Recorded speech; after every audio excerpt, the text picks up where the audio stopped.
Vem comigo, meu amigo, companheiro. Sempre é hora de poder e de sonhar.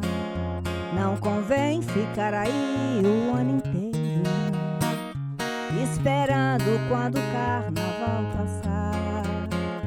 Passe a mão no pandeiro ou na cuíca, pegue o ferro e passe a velha fantasia. Pague caro que é pra ver como é que fica. Não duvide, bote fé na utopia. Esquece a dor, enxugue o pranto, abra a janela. Tá na hora de pôr o bloco na rua. Vista a mortalha, põe o pé na passarela. Não fique aí pousando de bumbum pra lua. Pegue a estrada e trace logo a sua meta. Seu caminho faz você com seu andar. Não espere, não vacile, a hora é esta. Vai em frente, jogue tudo pra ganhar. Vem comigo, não desista, companheiro. Pegue o ferro e passe a velha fantasia. Não convém ficar descrente o tempo inteiro. Não duvide, bote fé na utopia. Vem comigo, acredite, companheiro. Seu caminho faz você com seu andar. Não tem mais o que temer, venha ligeiro.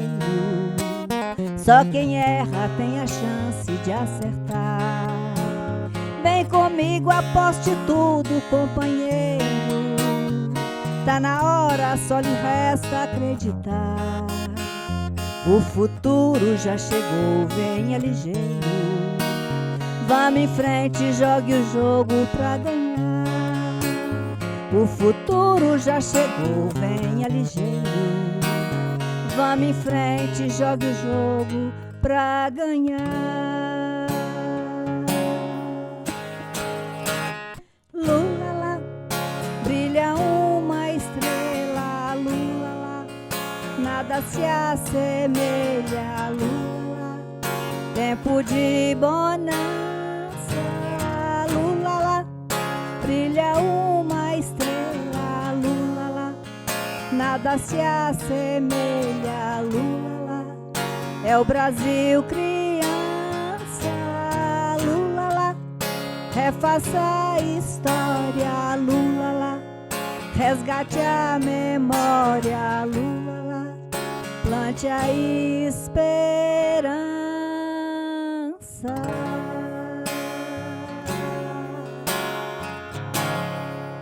Olá, amigos, amigas, amigues.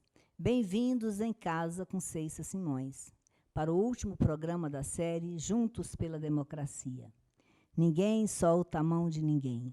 É preciso, como diz o título da canção que abriu o programa, fazer o sonho.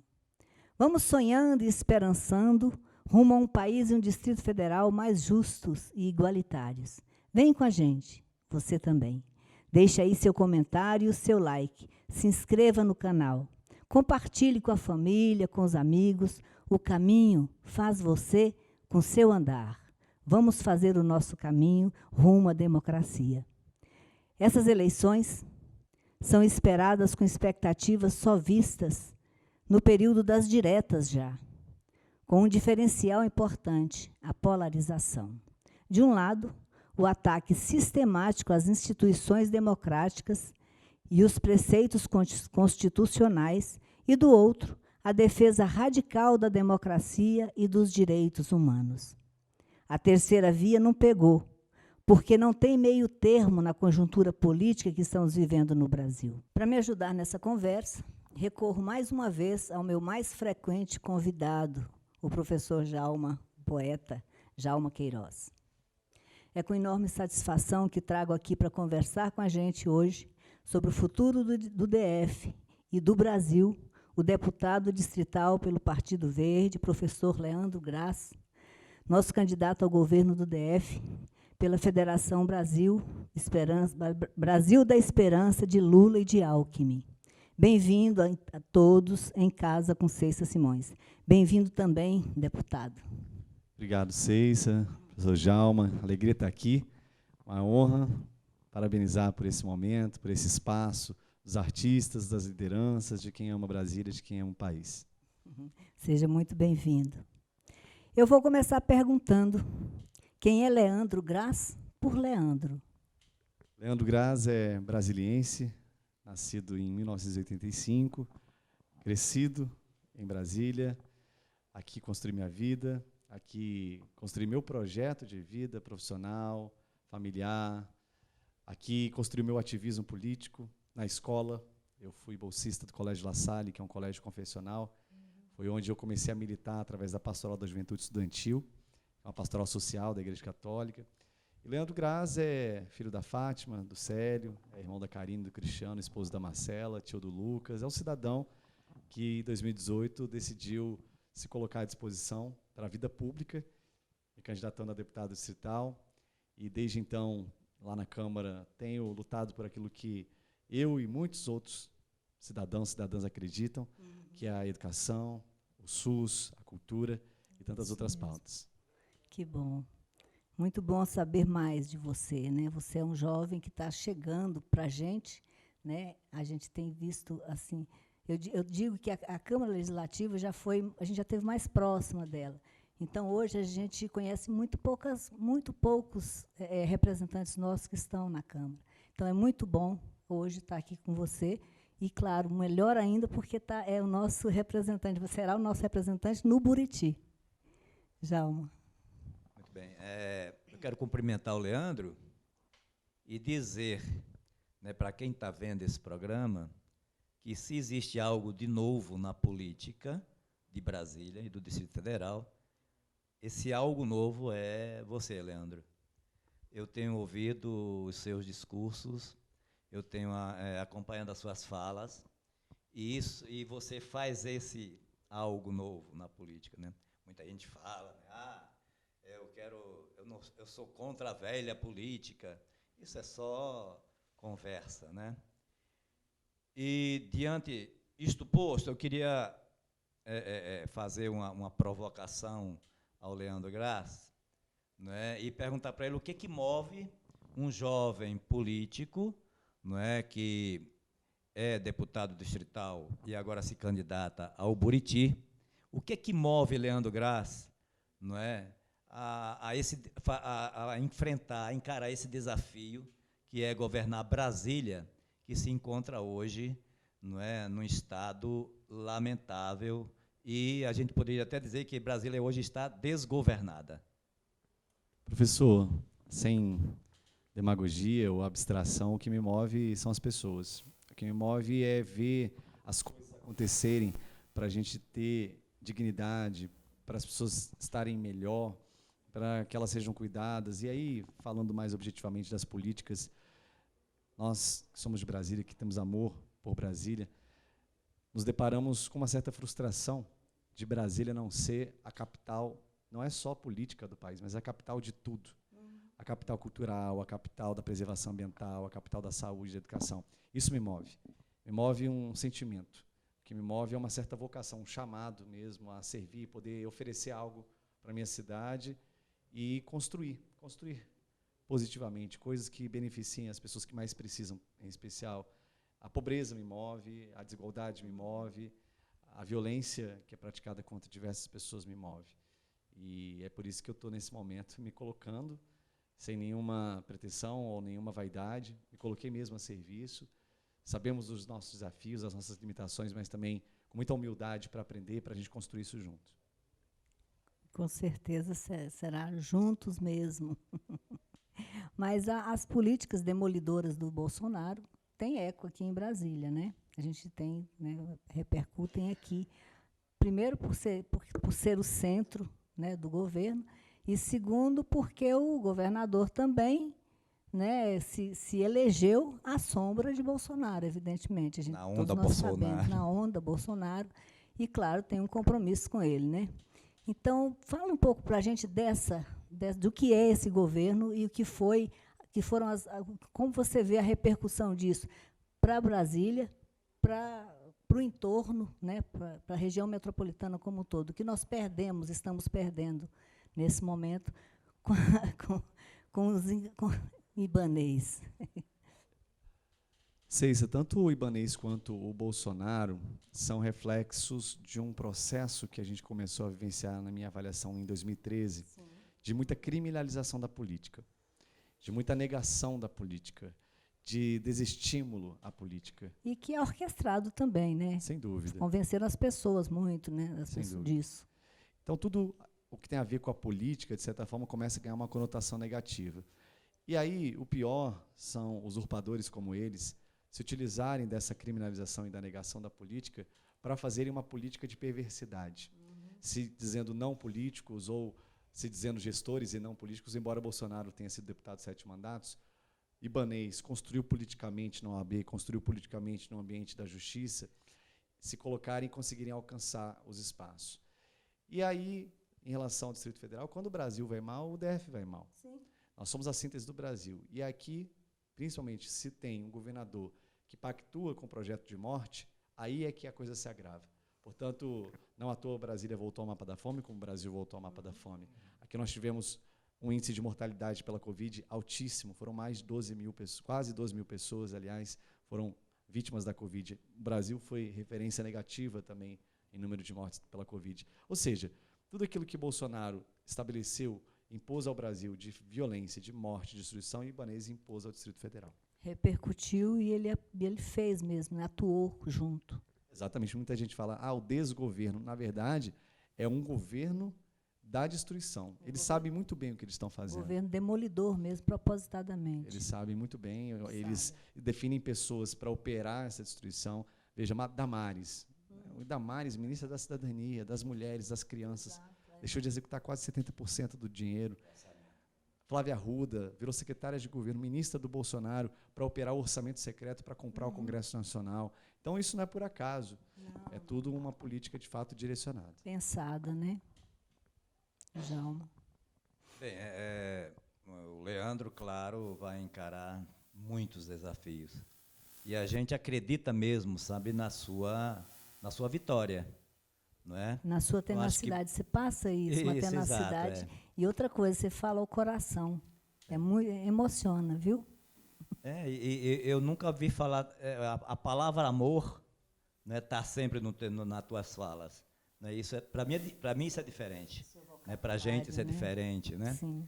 Mas veja só, nós estamos aqui, Leandro, no Maitreya Café do Cerrado, que é um café conceitual.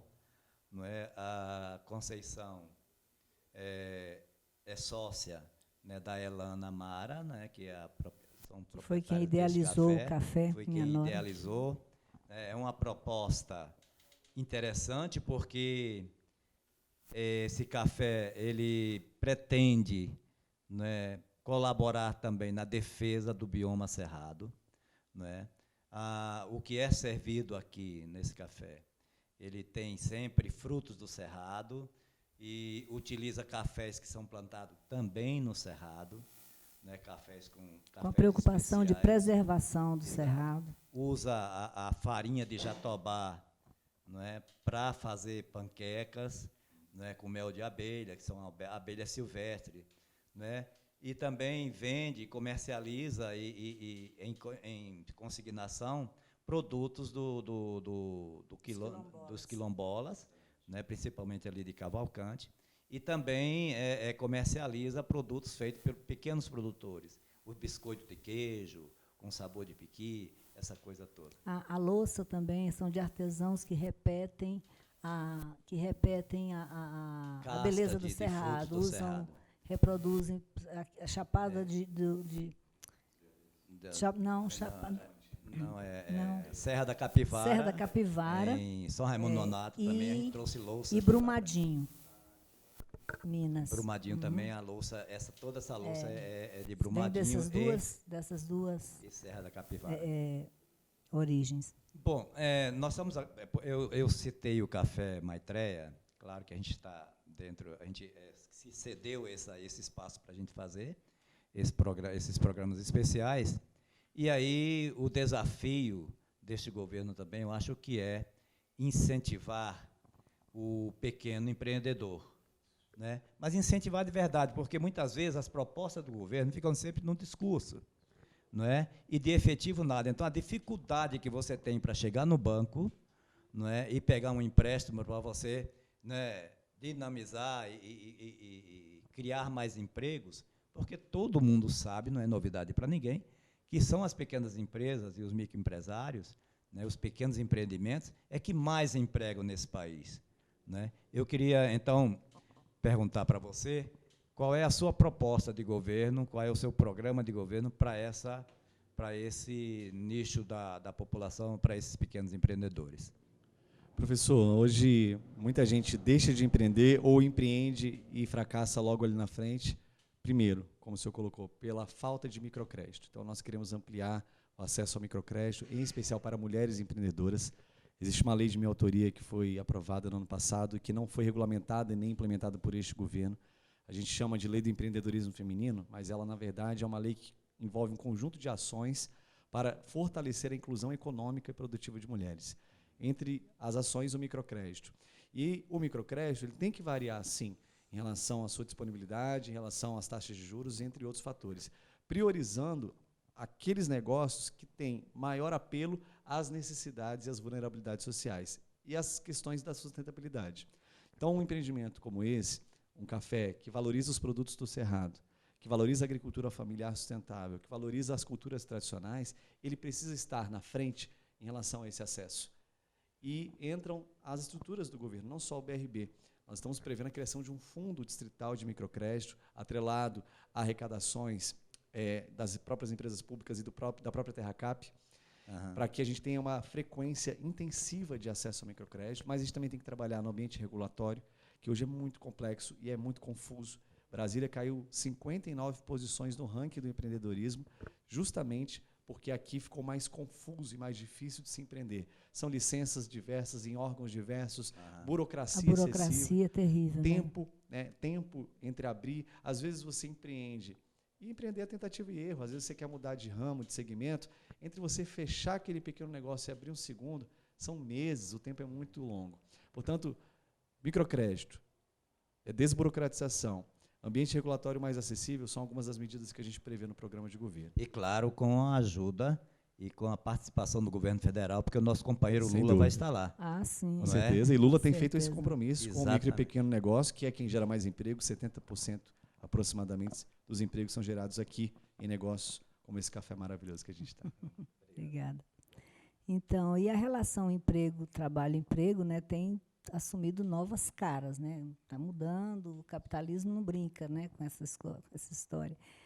E a Brasília é uma cidade que a maior parte dos empregos eram públicos. E hoje também não está tanto. Os concursos sumiram, quer dizer, não está. Como é que você pensa em encarar essa questão do desemprego? Além dessa ação direcionada aos micro e pequenos negócios, a gente também precisa diversificar as matrizes econômicas e nós temos uma diretriz para isso que tem que ser implementada, foi construída entre 2015 e 2017, chamada Zoneamento Ecológico Econômico, o famoso ZE. O que é o ZE? Ele é uma referência, ele é um mapa para a gente fazer os investimentos públicos em infraestrutura, em fomento, para que em cada região nós tenhamos o melhor resultado econômico e o menor impacto socioambiental. Portanto, vamos dar um exemplo. Região norte do Distrito Federal, Planaltina, Sobradinho. Ali você tem uma vocação de ecoturismo, de agricultura familiar sustentável. Agora, já na região sul, sim, você tem uma disposição mais industrial, tanto da média, da grande e da pequena indústria. Só que, infelizmente, os investimentos eles não seguem essa vocação econômica. Então, nós queremos reorganizar as ações do governo, o investimento em infraestrutura, para que nós tenhamos o melhor resultado econômico e o menor impacto ambiental. E aí temos potenciais a serem explorados, como a própria agricultura familiar, a pequena microagroindústria familiar, né, a gente tem aqui alguns produtos que são dessa pequena agroindústria familiar, a própria questão da economia criativa, da economia da cultura, da economia verde, dos empregos sustentáveis e tantos outros. Isso a gente trabalhou bastante, porque uma das críticas ao nosso campo, quando fala assim, as esquerdas não sabem governar, é porque a gente às vezes acaba não falando de maneira clara perspectivas e programas na área econômica, da segurança pública, que foram capturadas pela direita ultraconservadora. Então, a gente investiu muito no detalhamento do programa de governo na área do desenvolvimento econômico. Mudando agora um pouco, eu bem que queria ser um modesto professor. Essa frase está numa música que eu fiz em homenagem ao meu pai, que me alfabetizou antes de eu entrar para a escola. E essa música se chama Ensinando a Lição. E eu estou falando aqui com um professor, que tem como candidata a vice a professora Algamir, que tem como candidata ao Senado a professora Rosilene, né? Então, a gente tem clareza de que a educação no seu governo terá uma atenção, com certeza. Mas é um quadro difícil. A gente está aí com professores, tem escolas que têm 100% de professores de contrato, né? E não basta falar em reformar a escola, né? É preciso que a gente tenha um projeto político-pedagógico, né, que traga, que fomente o conhecimento crítico na escola. Então, isso é muito mais complicado ou muito mais sério do que profundo que se possa imaginar, né? Que às vezes as pessoas tem uma escola bonitinha, com tudo funcionando, está tudo legal, né? Então, fale um pouco do seu projeto de educação para a gente, da escola em tempo integral, né? Que traga, que realmente traga uma educação crítica e que inclua a arte, inclua o esporte. Né? Isso que a gente precisa tanto. A gente precisa muito e nós temos, ao longo desses meses, trabalhado no como, porque a educação integral, até para a população mais pobre, para a população em geral, virou um mito. Mas todo mundo fala disso, como é que vocês vão fazer? Então, eu, Algamir, que é doutora em educação, trabalhou ao longo desses anos também na universidade com os projetos de extensão, a Rosilene, que tem uma luta maravilhosa, incrível, de valorização dos professores, a gente vem evoluindo nesse aspecto. Então, acho que o primeiro ponto, Ceisa, é fazer a educação não ser uma responsabilidade da Secretaria de Educação somente, mas a educação ser a base de um projeto de sociedade, e de um projeto de governo, de Estado, acima de tudo. Isso significa nós envolvermos as mais diferentes áreas do governo no projeto educacional. E aí, exemplificando o que nós pretendemos para garantir a educação integral. Mas já tem que contratar muitos professores. Vamos contratar professores, vamos fazer concurso. Mas isso é suficiente? Não. Como que a gente vai garantir a educação integral em tempo integral? Começando pelas áreas mais vulneráveis. Com a participação de projetos de outras secretarias no processo formativo. Exemplo, Fundo de Apoio à Cultura. Hoje nós temos aí dezenas de linhas do FAC, mas praticamente nenhuma delas se direciona à formação dos estudantes, na área de arte, cultura, literatura, música, dança e teatro.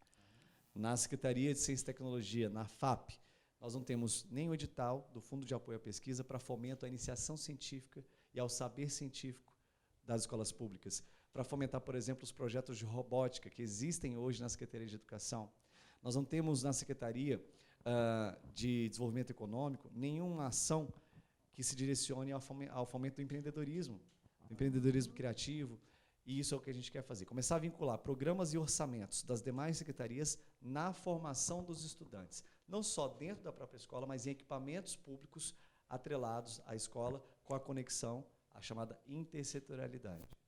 Interessante você estar falando agora, eu estou me lembrando, eu fui diretora regional no primeiro governo do PT, por um período. Trabalhei na equipe, depois assumi a direção. E eu criei um projeto, que era Minha Escola, um Cartão Postal, que era a questão de trazer a comunidade para a escola, mas não só a comunidade. Eu reunia todo mundo que eu tinha, que eu podia alcançar, né, o DETRAN, fizemos uma parceria com todos os órgãos públicos dentro do Gama, a gente trouxe e a gente intervia dentro da escola com a comunidade então, era assim, a responsabilidade, porque eu entendia, a escola não é responsabilidade apenas da direção da regional, ela é responsabilidade da comunidade e do governo que está aqui, na administração, todos. Então, foi muito interessante, nós realmente conseguimos fazer algo, né, foi pouco tempo, mas é esse espírito que eu acho que a gente tem que... A escola não pode ser só responsabilidade do Estado, e a escola, a comunidade tem que entender que escola que ela quer, entender que é mais, a escola pode dar muito mais do que ela dá apenas na sua estrutura física. Né. integrar turismo, Sim, meio ambiente. sim. A gente tem os centros olímpicos que estão aí esvaziados. Sim, exato. E aí a questão da formação do senso crítico se dá nesses espaços, né? O esporte também forma senso crítico. Claro. Porque tem a ver Sim. com a disciplina, com a organização. A cultura forma senso crítico, a tecnologia, a ciência formam um senso crítico. Então, a gente quer construir isso. E aí, transformar esse projeto educacionista, a gente pode dizer assim, num projeto de Estado aqui no Distrito Federal. Como nós pensávamos atrás, como a Anísio Teixeira pensou, a educação de Brasília como uma educação de vanguarda. A gente quer ser modelo e ensinar o Brasil inteiro a fazer educação integral. Fomentar o E coletivismo, uma né? democracia na escola que não seja apenas de eleger diretor e conselho, né? De elaborar estratégias para resolução de conflitos, Sim. para a preservação do ambiente escolar, para a relação com as famílias. Exatamente. Sim, eu queria colocar uma outra questão para o Leandro, para o nosso futuro governador, e eu acredito nisso. Eu sou deficiente físico, não é? E a gente tem um problema seríssimo em Brasília. Não é por falta de legislação. Não é? O que falta, na verdade, é a presença do Estado em cada local. Se um cidadão está interrompendo, está criando um obstáculo numa calçada, a fiscalização tem que estar lá para corrigir isso. Falar, você não pode fazer isso. Não é? Mas o Estado ausente, e cada um vai fazendo da calçada dele, vai privatizando a calçada. As calçadas de Brasília hoje são quase todas totalmente privatizadas. Não é? Isso é um absurdo. Então, a lei da acessibilidade em Brasília, ela está, assim, jogada dentro de uma gaveta, e há muito tempo que não se fala nisso. Né? É uma vergonha, não é, a gente ter a capital da República, uma cidade que é planejada e está abandonada nesse aspecto. Quais são as ações assim, imediatas nesse sentido que o governo Leandro Graz vai fazer? Quais são essas ações? Professor, nós temos hoje uma dificuldade de infraestrutura urbana que tem que ser resolvida, e aí a questão dos investimentos em calçadas, em acessibilidade, sinalização para as pessoas com as mais diferentes deficiências. A gente viu aí nesses últimos anos um esquecimento, por exemplo, na questão do acesso dentro das vias, das calçadas, a falta de semáforos sinalizados, né, com sinalização sonora. A gente tem problemas, inclusive, hoje, que tem que ser resolvidos do ponto de vista habitacional, da adequação habitacional de alguns setores. Taguatinga é um exemplo. Você tem ali uma grande quantidade de prédios que foram construídos no início e não pensaram que essa população ia envelhecer e que ia precisar de elevadores. O Cruzeiro é a mesma coisa. Então, são várias iniciativas coordenadas. Agora, de fato, existe uma falta de fiscalização, é reflexo também da falta de planejamento urbano. As cidades foram crescendo, os comércios foram se constituindo em cima das calçadas. Aliás, algumas não têm nem calçada. Estava agora em Itapuã, no início da tarde. O comércio de Itapuã é sem calçada. Então, vai a rampinha, sobe outra rampinha. Ninguém consegue andar ali, nem uma pessoa que tem acessibilidade plena, que em geral é uma pessoa que é cadeirante, uma pessoa que tem algum tipo de limitação. Portanto, de fato, uma política estruturante que a gente tem que agir, fazer parcerias também com a própria iniciativa privada, com os comerciantes que precisam adequar suas fachadas, adequar seus espaços. A questão até de educação. Totalmente, né? De uma consciência para a acessibilidade. Exatamente. Os condomínios, né, as quadras, as prefeituras comunitárias, todos têm que se envolver. Não é uma ação só do governo, mas ele tem que ser o mobilizador disso. E aí a acessibilidade também lembra mobilidade, né? A questão dos transportes urbanos, que também é um caos, né, aqui. E aí, o que você tem para nos dizer? A gente vai fazer, e precisa, uma revolução no transporte. Isso significa, também, sem muita abstração, mudar o modelo de gestão. Mudar o modelo de fiscalização e de contratualização com as empresas, não só de ônibus, mas também as eventuais concessionárias de outros tipos de transporte que a gente quer implementar, como o veículo leve sobre trilhos. A ideia que a gente está tendo é de, na questão da contratação, ao invés de bacia, quilômetro rodado, que aí você tem uma garantia do que você vai pagar, com pequenas alterações de acordo com o custo das empresas. Hoje existe um sistema muito desvirtuado, que é bom para as empresas, porque, primeiro, não tem transparência, segundo, que o governo paga muito além do que ele deveria, que é o sistema tarifário da tarifa técnica e da tarifa usuário. Na minha avaliação, ele prejudica muito a população, que tem que entrar com a sua parte, o governo entra com um subsídio muito alto, e que não consegue criar um fundo, não consegue criar um quantitativo de investimento necessário. Então, a gente está prevendo algumas ações, como a implementação do BRT Norte, Planaltina Sobradinho, Sobradinho 2, que já está elaborado o projeto. O governo atual não teve competência para executar, para buscar recursos e executar, então a gente tem aí o ânimo de saber que o Lula tem compromisso com essa pauta, como foi a criação do Ministério das Cidades, durante muitos anos, programas de aceleração do investimento, do crescimento, né, das estruturas das cidades. Então, fazer o sistema BRT Norte. Aqui na Asa Norte tem toda essa discussão do metrô. Então, você que é bem objetivo em relação a isso. O metrô na Asa Norte é hoje inviável. Primeiro porque não tem um projeto, só até a estação Agarrã que está pronto. Teria que fazer o estudo. Isso demoraria no mínimo 8 a 10 anos. Né? O metrô de Brasília, da Asa Sul, os demais, foi de 91 até 2002. Então, alguém dizer que no governo dela, da pessoa, ela vai fazer o metrô da Asa Norte, é mentira. Agora, na Asa Norte, como está previsto no plano diretor de transporte, é o sistema veículo leve sobre trilhos. É o VLT integrando L2, L4, W3. Né, fazendo a integração também com os pontos do final e do centro aqui, com a rodoviária.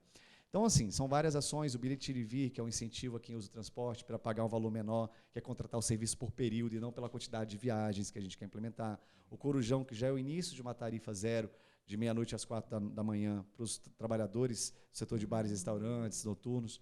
Enfim, é um programa que foi também construído com muito afinco, com muita escuta de especialistas, tentando pegar o que havia de melhor em Curitiba, Goiânia, Belo Horizonte, São Paulo, para a gente construir o nosso modelo, que esbarra, às vezes, também na estrutura, na situação da cidade, na falta de empregos nas cidades, nas regiões administrativas, e aí pressiona muito o centro da capital.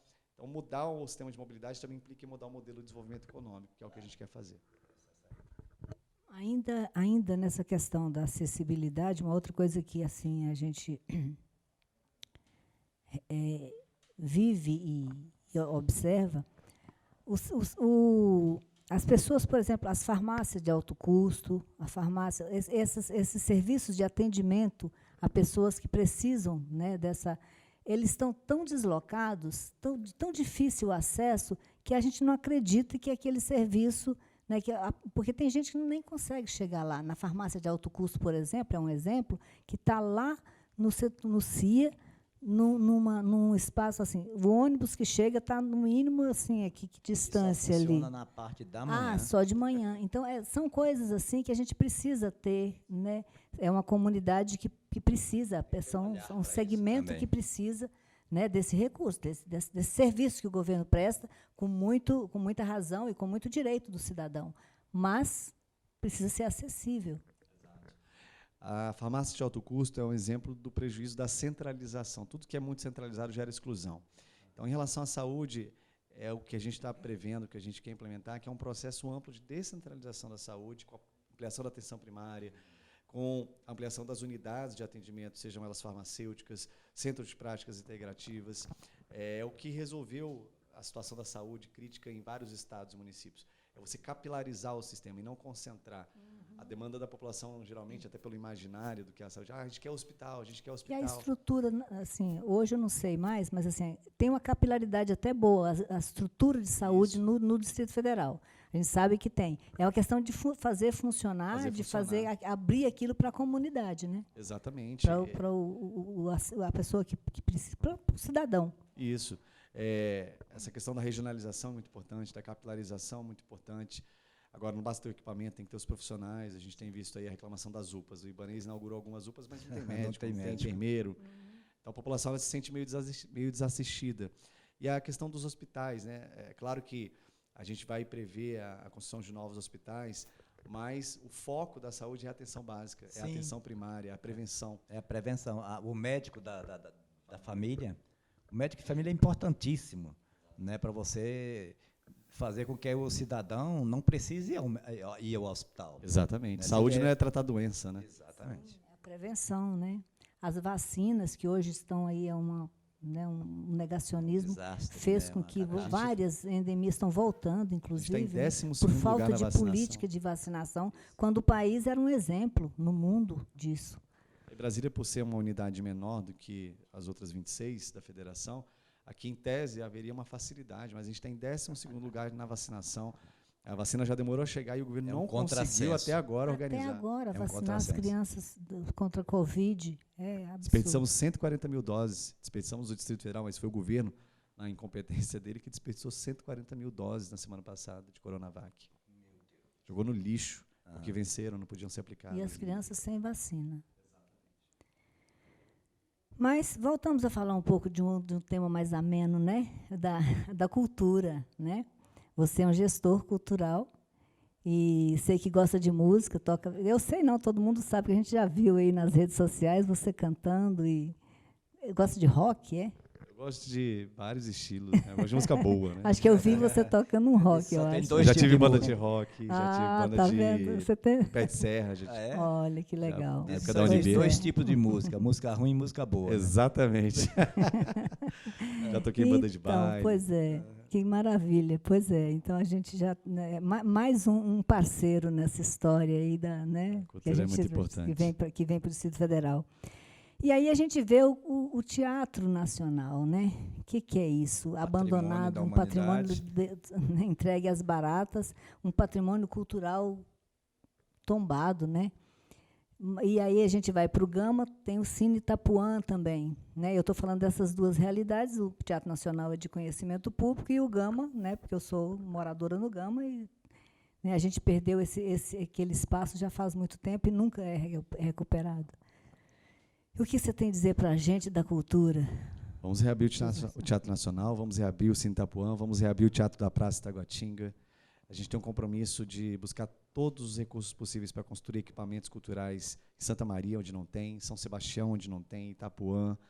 E aí eu não estou falando só do espaço, porque o espaço é fundamental. Sim, no entanto, o fomento ele é muito importante. Nós temos um dos maiores orçamentos da cultura na América Latina. Aqui em Brasília a gente tem um Fundo de Apoio à Cultura que tem sido preservado graças à nossa luta, a luta do movimento cultural, principalmente, que se empenhou em garantir a execução do FAC nesses últimos anos, o saldo remanescente. Foi uma luta nossa no Tribunal de Contas, junto com os artistas, os produtores. Agora, é muito importante que a população também enxergue a cultura, e isso o governo tem que ajudar a mostrar, que ela não é apenas o evento, o espetáculo ou a apresentação. A cultura é um instrumento de oportunidades econômicas, sociais, de integração de vínculos, sabe? A gente está vivendo esse esgarçamento do tecido, a violência, o ódio, a intolerância, o preconceito. A cultura ela é justamente o movimento contrário. A cultura ela nos integra. Ela é um instrumento de paz, inclusive. De paz social, exatamente. de justiça, de pertencimento social. Né? Então, o que eu falei há pouco de Brasília ser a capital da cultura é exatamente no sentido de nós voltarmos a ter aqui essa intensidade cultural. Sim. A intensidade cultural das mais diferentes expressões e formas de arte. Da cultura popular, primeiramente.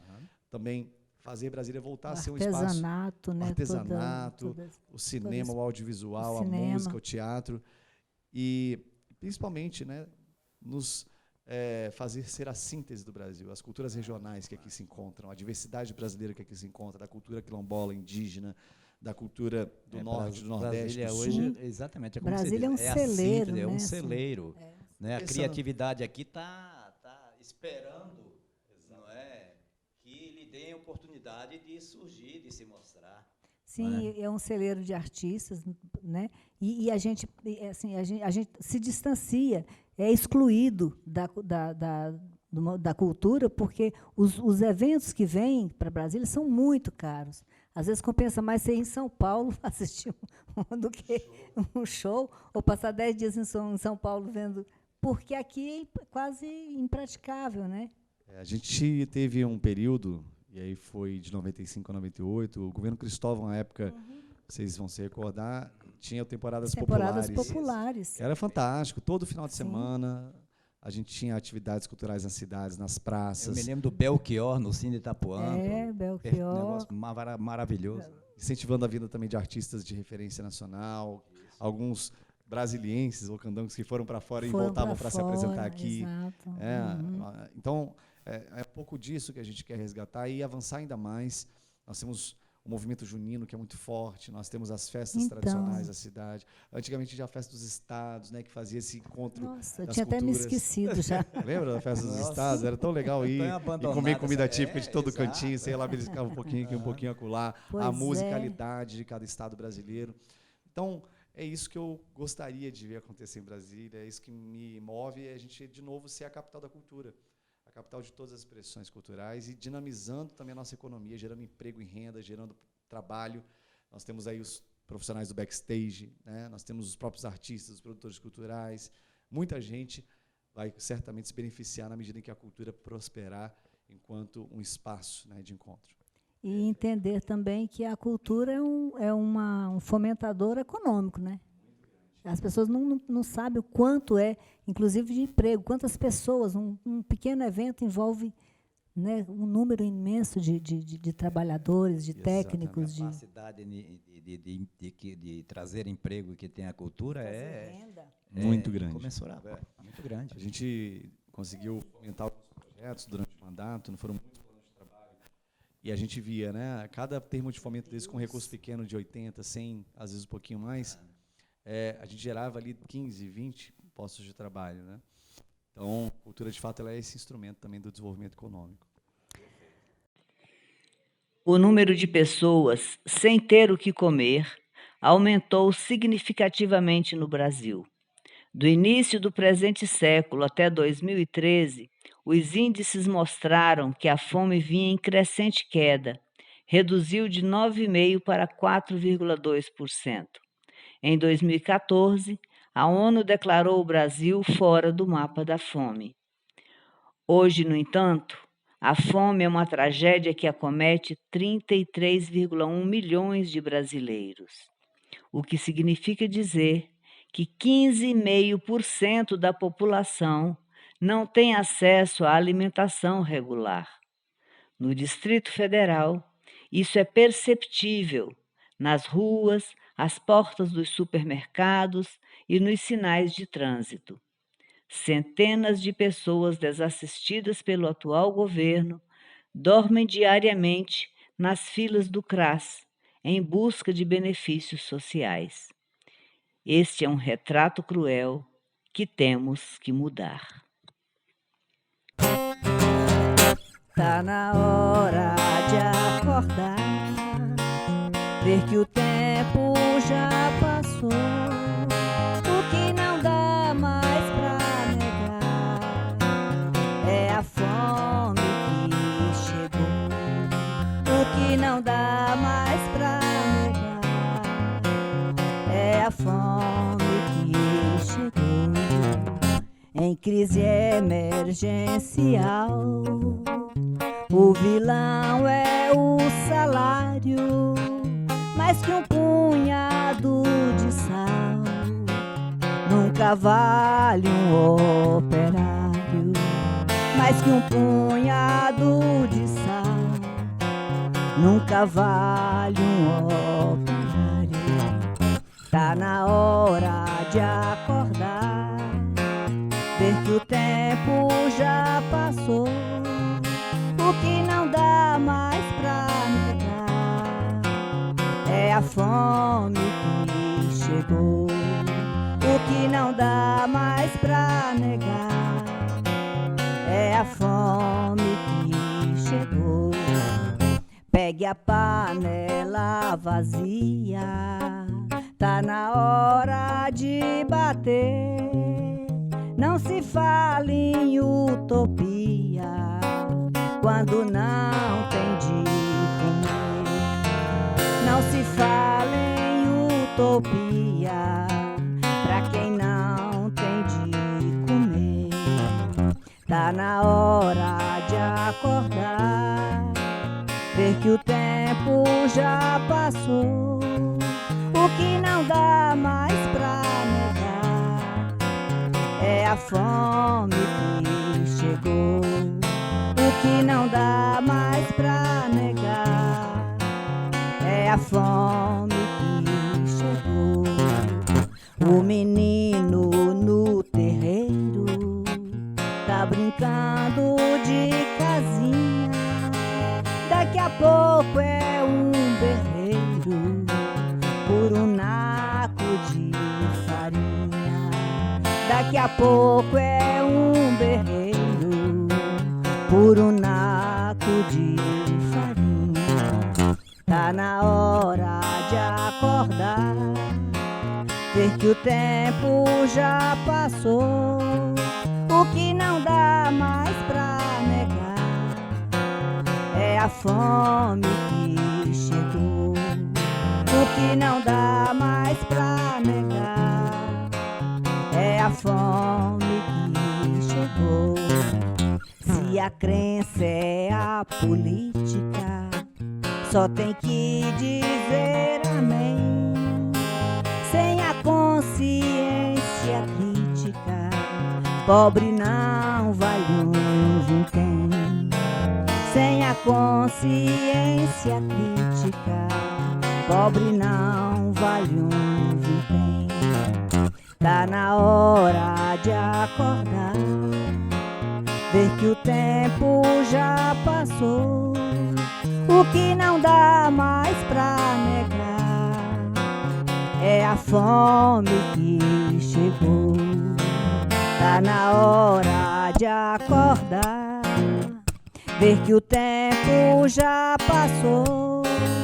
O que não dá mais pra negar é a fome que chegou. O que não dá mais pra negar é a fome que chegou.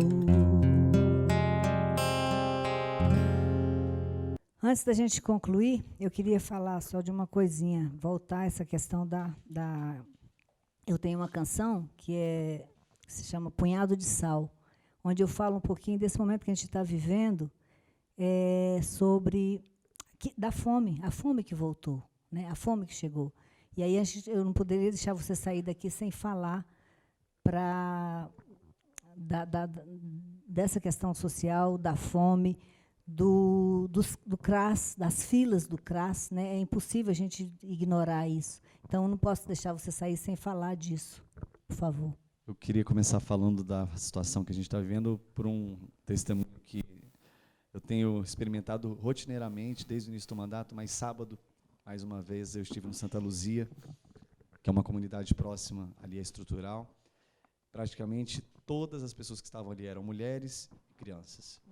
Crianças, filhas das mulheres que cuidam sozinhas dessas crianças. Todas elas, literalmente todas, em situação de insegurança alimentar. Comendo uma vez ao dia, 2 vezes, dando para os seus filhos restos.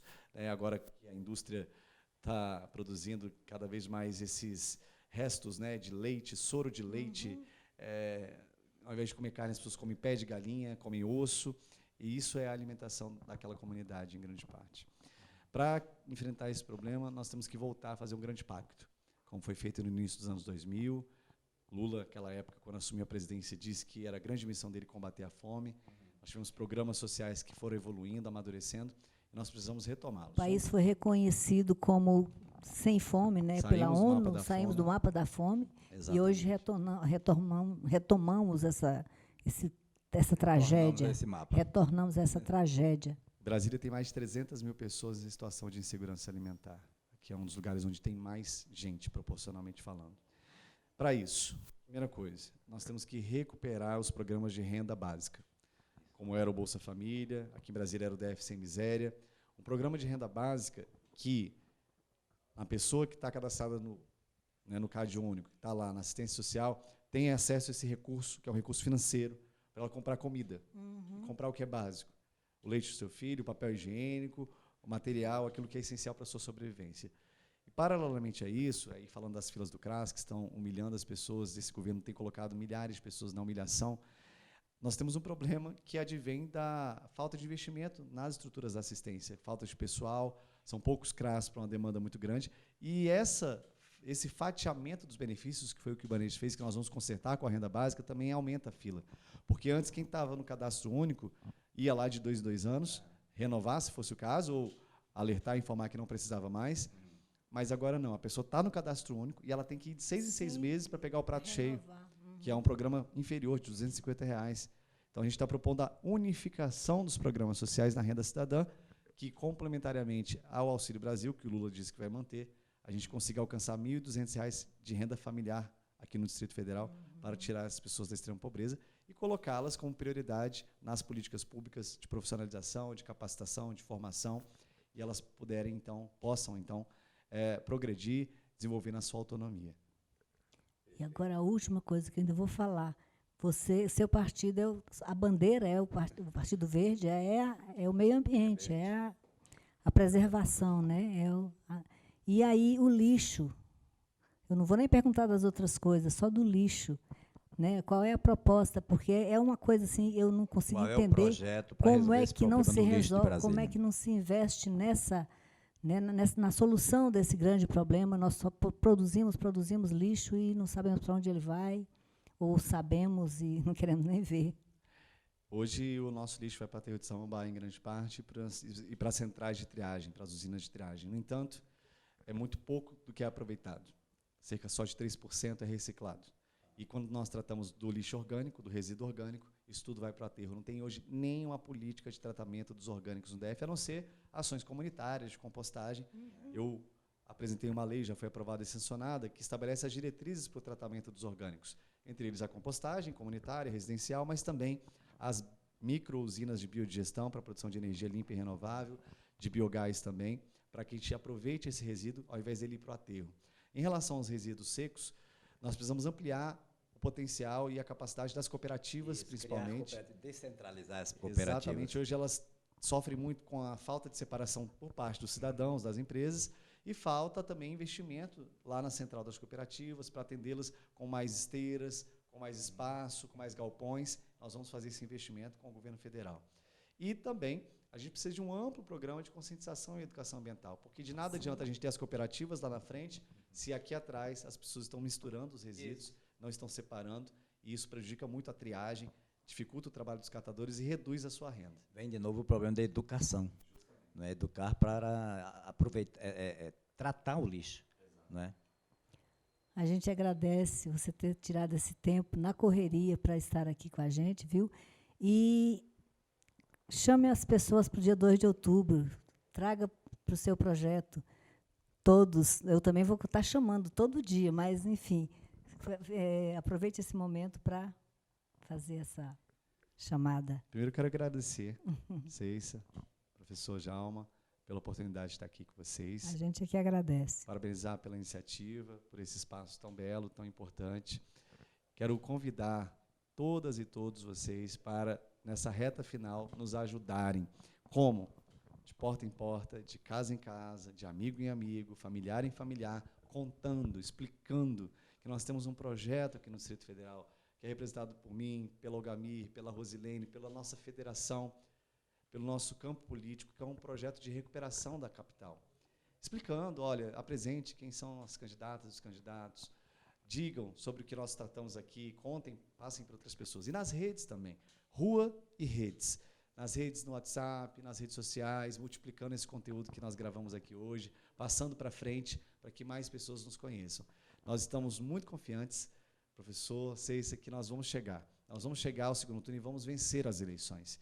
E por Nós amor, acreditamos nisso. Por amor à humanidade, por amor às pessoas, por amor aos mais vulneráveis. Eu tenho dito, nós vamos governar para todos e todas, porque o governo, na medida que ele começa, ele tem que governar para toda a população, sim, mas claro. nós vamos governar prioritariamente para quem mais precisa do governo, precisa do Estado brasileiro, com políticas de qualidade que garantam direitos. Então, faço esse convite, peço a vocês nos ajudem. É 13 presidente, Lula, é 43 Leandro e Ogamir, Rosilene, senadora, 133. E um legislativo forte. E o legislativo, né? Forte, com as nossas candidaturas do Pra PT, do PV e do PCdoB, 13 e dar 43. sustentabilidade a você e ao Lula. Exatamente. E vamos acreditar no novo. O novo Exato. em Brasília é Leandro Grais. Não o com novo, Não novo. esse outro novo, mas Outro novo. a nova- esse novo que é o a novo gente fala projeto que é para o resgate Brasília, da né? política genuína, da Um política novo na sua projeto para essência Brasília. mais bela, né, que é o É cuidado verdade. com as pessoas. Muito obrigada, viu? Obrigado, Leandro. Boa, sucesso. Muito sucesso, obrigado. Viu? Boa sorte. Energia, E boa vamos à sorte. luta. Vamos à luta e à vitória. Com certeza. Obrigado. E vou ficando por aqui, agradecendo ao Luiz, a Carol e a Larissa, que estão nos bastidores. Obrigada, menino e meninas. Ao André, meu companheiro musical, sempre muito grata. Djalma, gratidão mais uma vez por dividir comigo essa tarefa. A vocês do lado de lá, gratidão sempre. Um abraço fraterno. Fiquem com a canção de minha autoria, Tempo Novo, porque não temos medo de ser felizes. Até lá. É tempo novo. O carnaval dessa vez será do povo. é tempo novo. O carnaval dessa vez será do povo. Eu, é tempo novo. O carnaval dessa vez será do povo. Eu, é tempo novo. O carnaval dessa vez será do povo. Vou abrir alas, dá licença, vai passar uma galera de talento magistral. O enredo é arte, é manifesto popular, e o estandarte é a bandeira nacional. Eu, é tempo novo. O carnaval dessa vez será do povo. Eu, é tempo novo. O carnaval dessa vez será do povo. Lugar de artista é na rua e no palco, contagiando, empolgando a galera. O morro todo tá descendo pro asfalto, e ninguém mais detém a nossa primavera. Eu, é tempo novo. O carnaval dessa vez será do povo. Eu, é tempo novo. O carnaval dessa vez será do povo. O lugar certo de criança é na escola, desenvolvendo todo o seu potencial. Correr, brincar, se exercitar, jogando bola, não é ficar pedindo esmola no sinal. Eu,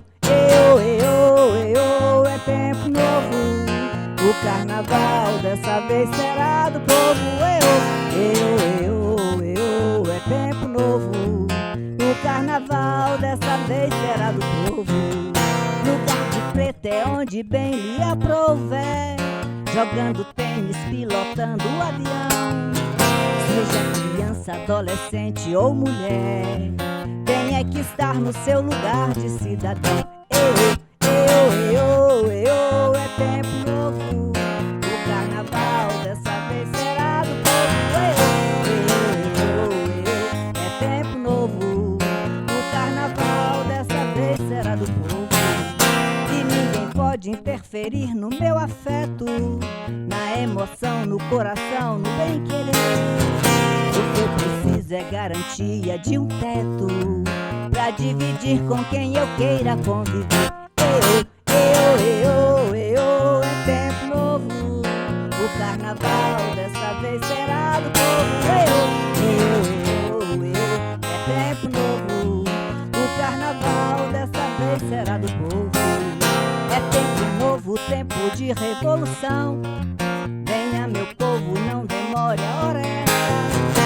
Se é do campo, da favela ou do sertão, junte-se a nós pelos povos da floresta. Eu, é tempo novo. O carnaval dessa vez será do povo.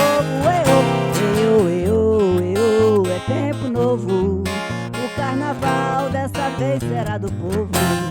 Já fiz meu samba pra ganhar o carnaval, tô que me acho, ninguém solta minha mão. A liberdade é um bem universal, ficou pra trás toda forma de opressão. Eu, é tempo novo.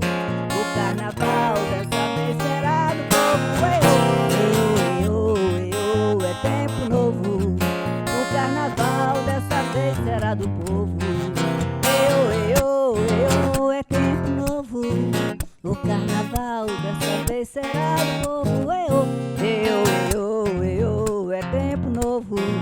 O carnaval dessa